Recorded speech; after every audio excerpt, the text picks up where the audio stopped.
Miss Ladybird makes an appearance once again. She's kind of in a bad mood, but she's still here. Hey guys, how's it going? Welcome back to my channel. I hope you guys are all doing well and staying safe. It has been quite some time since we last met like this, so I feel a little bit out of my element. I know I suddenly reappeared and then disappeared almost as quickly on my channel last year, which wasn't my intention. Life just kind of has a way of getting in the way sometimes. And if you've been around my channel long enough, it's no secret that I struggle with consistency, and that pretty much applies to all areas of my life, not just when it comes to posting content. So I had been wanting to film this video for quite some time, but I just couldn't figure out the right words to say or what I wanted the point of the video to be. And then something would come up and I just kept pushing it off and off. But I mean, at this point, it's been, what, like 7 months since I last posted a video. And I don't really even count that video because it was just kind of a compilation of footage from a trip I took. The last time I really sat down and filmed the video was almost a year ago this month. So I figured rather than, stress over what to say or what the point of the video, should be, I figured we could just catch up and, go from there. Fair warning, I do tend to ramble a lot, and even with extensive editing, this video will most likely be a long one. So I suggest grabbing a snack and settling in for that. I talk a lot and my cat just decided to make an appearance, but we're gonna keep rolling with it. So I want to pick up where I last left you guys, which was May of 2022. At this point in my life, I was in a low place, but I was trying to convince myself that I wasn't. I was trying really, really hard to just kind of keep everything together, but I could feel myself, falling back into my depression.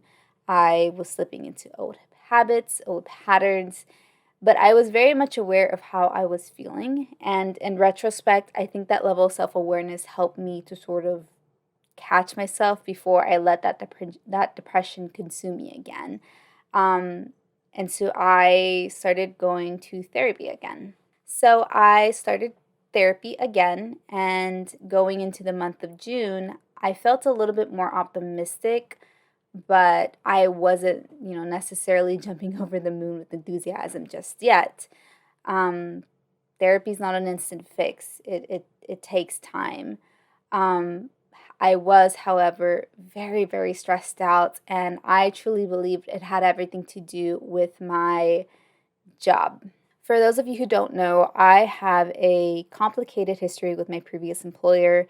I worked for them for about a year and a half, and then I left for personal reasons and was unemployed for about a year before ultimately coming back to that same job.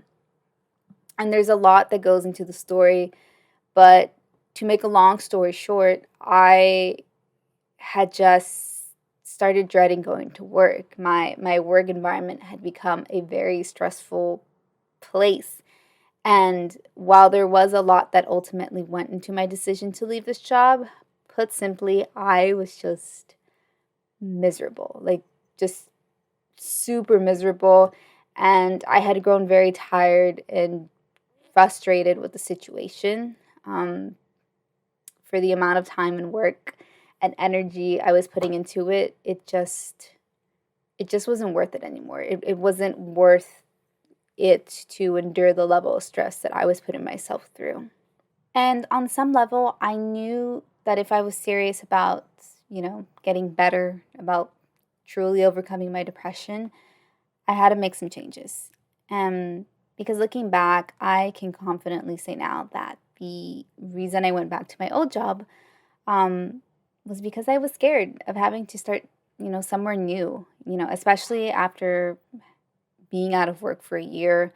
It was just easy to go back to my old job. It was familiar and comfortable, but I think I reached a point where I got too comfortable and I was just going through the motions of everything. I had settled for doing the absolute bare minimum because I was scared I wasn't capable of doing anything else. Fast forward to the end of June, and I wake up feeling super anxious, about having to go to work that day. And I just knew I didn't want to go anymore. I didn't want to be there. So I didn't go. And the next day, I didn't go either.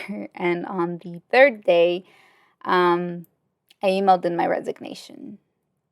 And it was this weird mix of emotions. On one hand, I felt relief as soon as I submitted that email.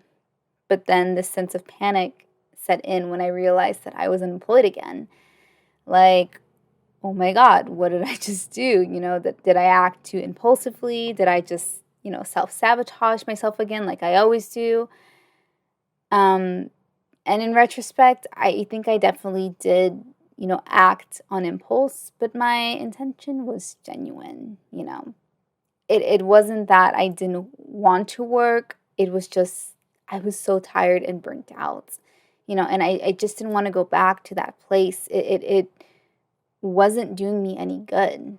It wasn't adding anything to my life, and it was just time to do something different. And despite my impulsivity, I was determined to right the wrong I had just committed. I didn't let that sinking feeling that I had just messed up consume me. And I started looking for jobs that same day. I applied for any position that interested me, even the ones I wasn't qualified for or felt like I wasn't qualified for, but just figured I would give it a shot. And the next day, I get a call back from one of the places I apply to. And to my surprise, they invite me to come in for an interview the following week. I was super nervous, but I went into it without any expectations. And I just kind of figured that I got lucky, that I got a response so quickly. I had mentally prepared myself, that probably wasn't going to get it, especially considering I had just started my job hunts and I hadn't had an in person interview.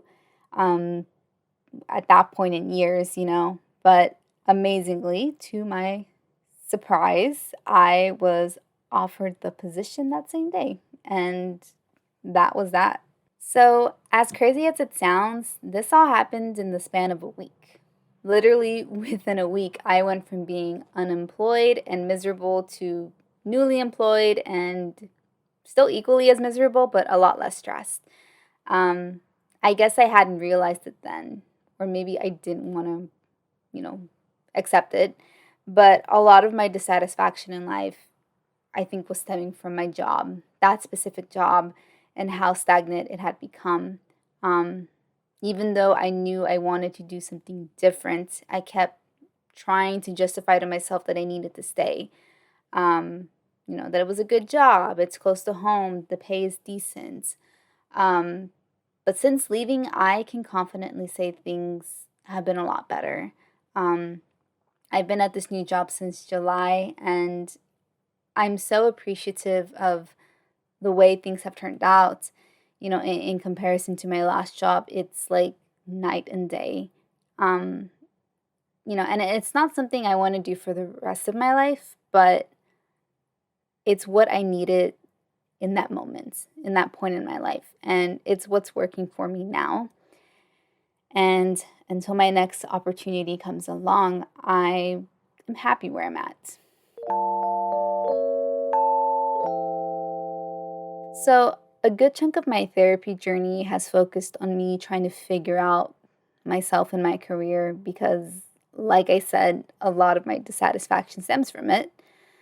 Um, Motivation or lack thereof was a big contributor to me not wanting to set time aside to figure it out. And there was just also a lot of fear and self doubt. Um, I have struggled a lot with getting past this idea that I am not good enough or capable enough of doing more. And despite having support from other people, that fear would dictate me.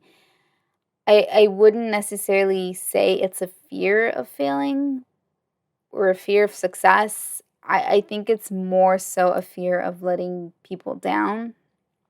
and that I'm wasting my time if things don't work out the way I want them to work out. So I tend to interpret and equate a lot of my worth and likability on my accomplishments. I'm only as good as what I can offer people, that kind of mentality. And I think that made it hard for me to have friends growing up because, on one hand, I always felt like people liked me, or rather, they wanted me to be around because I was smart and had good grades. But then on the other hand, I never felt like people genuinely liked me for me. And that made it really hard for me to be myself around people, to open up and be vulnerable and trusting. I feel like people would want me to be part of their group projects, but they wouldn't invite me to go, hang outside of school. And if I did get invited to those settings, I just felt so out of place. Like I never knew what to say. I would try to, tag on to somebody else's conversation and see what they were talking about, try to engage, laugh along with them. But I couldn't connect. And, I just always felt like it wouldn't make a difference if I wasn't there. So as I grew older and things naturally just started getting harder, especially when I got to college, it took a big toll on my self esteem and my sense of self worth. Um, I had envisioned college being this great, amazing thing, and that I was going to graduate and go on to medical school and be a doctor. That was my plan. And while it was an enjoyable period, in my life, there are a lot of things I hadn't anticipated. My mom got diagnosed with cancer and was sick at home, so I dealt with a lot of guilt because I felt like I had to be there with her. Um, I felt like I was letting her down as a daughter because I wasn't fulfilling this role of a good, selfless daughter. And I was just super depressed, and my grades weren't the greatest as a result. I wasn't enjoying a lot of the classes I was taking, and I started to question if the doctor thing was, even what I wanted to do anymore. And to be frank, I didn't know what I wanted to do, but I wanted something different. And, I think looking back, I was honestly scared of admitting that I had changed my mind, that I wanted to deviate from the plan. Um, so yeah, there's just a lot of fear and I guess denial on my end. Um, I had a few friends here and there, but admittingly, I haven't done the greatest job at maintaining those friendships. That's the thing about life. Everybody graduates and moves on to new cities, to more schooling or jobs, to marriage and kids, and I'm still here trying to figure it all out. So what can I even offer in a friendship? After my mom died, I transitioned straight into work. I didn't allow myself time to grieve or to figure out my next steps. I just felt like it was my job to make everything better and hold everything together. And I, completely neglected myself as a person and my needs. Um, and I've carried with me this sense of anxiety, this idea that I have to do more, that I should be doing more. And it's lingered with me for years now. And as a result, I've developed these really deep and complicated, self-limiting beliefs for myself. And it's been really tough to undo that, to think, to not think of myself as a failure because I am 28 years old and I still don't know what I'm doing. And all these people I've met in my life are doing so much more, or at least that's how it appears, you know. And I know there's no timeline when it comes to achievements, but I can't help but feel inadequate sometimes, because when I visualized what my life would have looked like at 28, I didn't imagine this. I just assumed my mom was always going to be there and that I was going to be a doctor and, I was going to be able to take care of her and that everything would be okay. And then when it wasn't, I was just left feeling defeated. I had assumed this role of a victim and just accepted my life was the way it was because of circumstance. But there was no accountability on my part. And it took a really long time for me to realize that I was part of the problem. Or better yet, I was the problem. I had become complacent with what I have and believe these self-limiting beliefs to be true. That this is all I'm capable of amounting to. That this is what I deserve. And what I ended up sacrificing in the long run is myself. Because the person that I used to be, my younger self, was never a complacent person. She prided herself on being independent and taking initiative and dreamed, of living this cool, amazing life, doing something she loved. And I miss that version of myself. I really do. And while I know we all change as we get older and it's not realistic to be the same person I was 10 years ago, I think somewhere between my past self and my current self, there is my authentic self. And with the help of my therapist, I think I'm slowly but surely coming into that version of myself.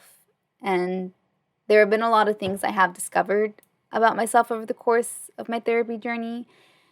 And although there are some things that I don't like, I do have an appreciation for them because they help me understand, myself more. And they remind me of the ways I want to change and grow as a person. And that's honestly priceless.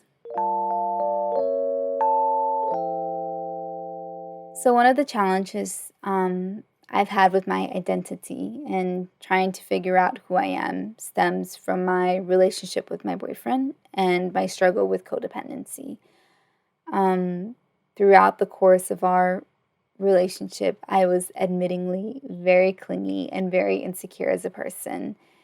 And while I didn't see it then, I can now confidently tell you that I was heavily relying on my relationship to make me happy and to fulfill me in some way.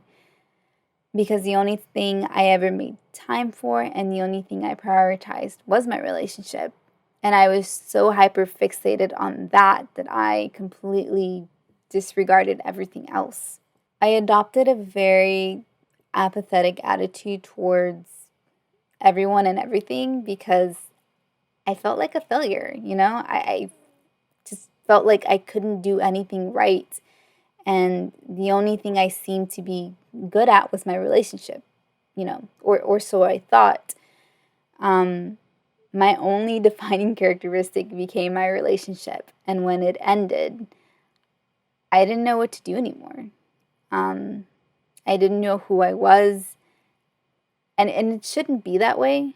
In retrospect, I'm honestly quite embarrassed with how I handled the situation, of the things I did, things I said, but mostly the amount of time I wasted on just being sad and fixating on something I couldn't change. My boyfriend and I did eventually get back together, and I knew it wasn't going to be easy because there was a lot of damage that had been done, a lot of hurt and a lot of pain. We started arguing, pretty early on, and it was just constant, There was also a lot of external factors that we were, that were putting stress on the relationship as well. I had the added stress of, being miserable at work. And, he ended up working at Amazon for a while and then ultimately took a position at a jewelry store, working retail. And that became not only a stressor for him, but for our relationship as well. As I already mentioned, I eventually left my job and started somewhere new. And because it's technically a part-time position and a lighter workload, I naturally had more time and energy. And me being the codependent person that I am, or was, kind of still am, working on that, I naturally wanted to spend, that extra time and energy that I had with my boyfriend. My boyfriend, on the other hand, was working retail, and that meant he had to work longer hours and weekends, so our schedules just never matched up. Um, Most of the time, he was just tired and he had little time to focus on other things, on things he wanted to focus on. And it became an issue of I have too much time and energy and he has none. At that point in the relationship, I will admit my needs were not being met and my efforts weren't being reciprocated. And, no matter how hard I tried to communicate that to him, things just weren't getting better. So, one of the reoccurring themes in my therapy journey has been this idea of control. And I am naturally a very anxious person. I overthink and I have a habit of catastrophizing everything, which is just a fancy way of saying I think the worst is always going to happen. I will automatically default to the worst case scenario or interpret something as worse than it actually is. And this catastrophizing would lead me to self sabotage myself and throw myself into a very negative thinking cycle. I would interpret a lot of the things my boyfriend would say or do as if he didn't care. And then I would point that out to him and just cause conflict. I was picking a lot of fights that didn't need to be picked. And I was just so focused on wanting things to be a certain way or wanting to prevent anything bad from happening that I was, I guess, in a sense, neglecting not only the relationship and my partner, but myself as well. My codependent tendencies were calling the shots, and I wasn't even appreciating the good parts or truly even being present in my own relationship. It was almost as if I liked the idea of the relationship more than the relationship itself. And there were these preconceived ideas that I had, that had to be fulfilled. Otherwise, the relationship was a failure. And it took me a while to understand that there are things I can't control. I can't control how someone is going to feel or think about me or if they want to be part of my life. I can't control the outcome of my relationship or how much effort my partner puts into the relationship.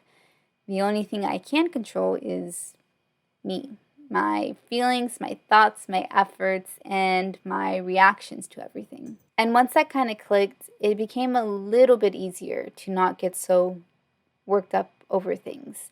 My needs still weren't being met per se, but I tried to adopt a more considerate and compassionate role in order to stop antagonizing my boyfriend. I tried to be more aware of myself and instead shifted the focus back onto me. Why am I relying on a relationship to fulfill my needs? What am I lacking? What can I do to fulfill my own needs? So my boyfriend did eventually end up leaving his job in retail and is now working for himself, focusing on what he truly wants to focus on, which is his marketing business. And, at first it really did help his stress levels. We were spending more time together. I think, it improved our relationship. But then that added stress of it not being consistent income kicked in. There's a lot of uncertainty when someone starts their own business, but I can honestly say he's doing such a great job. I really do admire his passion and the way he's just able to put himself out there. And I'm so very proud of him. Don't get me wrong, there's still a lot of things that he needs to process and work through, just like I still have a lot of work to do on myself. But he has made a lot of improvements in terms of our relationship and learning how to be present with me and loving me the way that I want to be loved.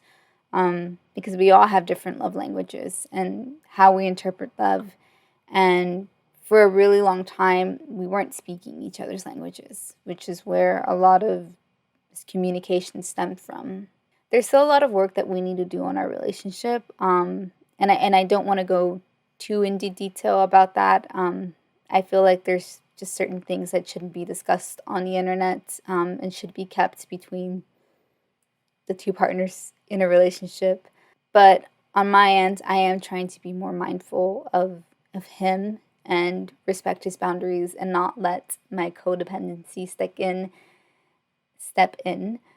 And what that looks like for me is shifting my focus and attention away from the relationship. Which it sounds really easy, but learning to prioritize myself and learning to be okay by myself has been a challenge. But I owe it to myself to invest my time and effort into figuring out who I am, what I like and enjoy, and what I could possibly see myself doing as a career. And there's always going to be a level of unsureness because that's life and sometimes things just happen. But the less time I spend fixating on things I can't control, and the more time I focus on things I can control, the less anxious I feel, and the more I get to be present in my own life. My relationship is not linear. There's been countless ups and downs and cycling through unhealthy habits. There's a learning curve to any relationship, and I know we still have a long way to go in terms of healing our relationship, but I think a lot of it comes from us being okay as individuals and secure within ourselves. And that's something I definitely want to continue to explore this year, as well as, continue to learn to grow as partners. Relationship aside, I feel good. Nowadays, I can honestly say that I feel more okay than not okay. And it's a strange feeling that I'm still getting used to. It's honestly such a foreign concept to me that it doesn't really feel like me, if that makes any sense. But maybe that's because I was just stuck in a constant state of depression that it just felt normal. And now that I'm on the other side, I didn't realize just how much I was missing out on. And I find myself having these random moments of, is this really me? Like how did I go from being so depressed, and having absolutely no energy, no motivation, no care to do anything, to someone who has energy, and goes to Pilates 3 times a week, which, side note, I now go to Pilates, and I actually enjoy working out. 2 years ago, that version of myself would have never thought that that would even be possible. And it just feels so weird, that I can do all these things now, and I have motivation to do all these things. I want to do all these things. I mean, don't get me wrong, I still have moments where I want to cave. Sometimes I feel like an imposter. Sometimes I feel like this isn't me, or that I don't deserve to feel happy, and I want to self-sabotage. I have those moments where those self-destructive tendencies start to come out. And if I don't catch myself, I will self-sabotage. Because for so long, that was my normal. And it just seems easier sometimes to keep going with what I'm so used to. But now I have this desire to do better, to want to do better. There's still so much that I have to work on, and that will come with time. But I can confidently say that I feel content. I've developed much healthier coping mechanisms that now I can kind of talk myself out of it when I start thinking negatively, or when those anxious thoughts start to resurface. I can communicate my feelings clearly and calmly and actually work through them now. And I've been experiencing a lot more happiness in recent months. I feel energetic and excited about a lot of things, and I want to keep that momentum going. I want to live life with intention and enjoy it for what it is and for what it will be. I have truly enjoyed getting reacquainted with myself over this past year, and indulging in my hobbies and taking up activities that I had only dreamed about before. I don't know. I think the older I get, the more I come to realize that having it all together, it's kind of overrated. It presents its challenges, but I don't think I would be the person I am today if I hadn't had to go through all those challenges. I don't think I would be as resilient as I am. And it honestly makes me appreciate life so much more. And with that said, I will end this video here. As always, thank you guys so much for watching, for being patient with me and sticking around. I don't want this video to be a one-time thing, so I am setting the intention of filming and uploading more because I genuinely do love it, and I love interacting with you guys. So if you guys have any ideas for future videos or talking points, please let me know down below. If you guys want to follow me on social media, my info will be listed down below. I have recently become more active on Instagram after taking a pretty long hiatus. So that's where you can go if you want to see more of my day-to-day activities. And yeah, that's about it. So I hope you guys have a wonderful day, and I will see you guys in the next one. I'm not promising it will be next week, but I will see you very soon. Bye, guys.